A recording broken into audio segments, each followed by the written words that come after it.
వలగొట్టి ఇంట్లోకి జరుగుతారు, లేదంటే వెనక మరలా గోడకు పొక్క కొడతారు, కిటికీ స్క్రూలు ఉడవీకుడు చేస్తుంటారు. పై యంత్రం లేదన్న డోర్ ఉంటే అది వలగొట్టి లోపట్టుకొస్తారు. ఒక్కొక్కరు ఒక్కో తీర్లా.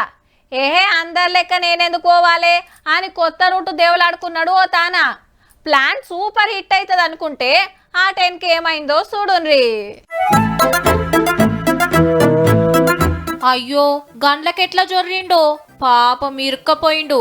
ఇటిద్దరు అవతల ఇంకో ఇద్దరు కలిసి మెల్లగా ఇటు గుంజుతాన్రు. ఓ పైలమన్నో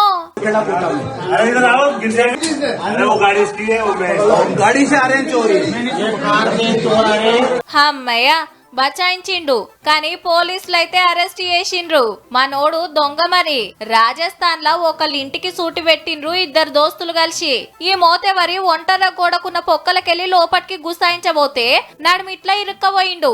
అటు పోలేక కిందికి రాలేక ఒక మొత్తుకునుడు కాదు, అమ్మో నేను కూడా దొరికిపోతా అని దోస్తుగాడు పరారైతే మనోడు చిక్కిండు.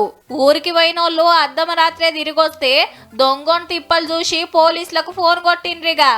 ఏ సినిమాలో చూసి ఫాలో అయ్యిండో గాని ఉత్తగానే బుక్ అయ్యిండు పాపం.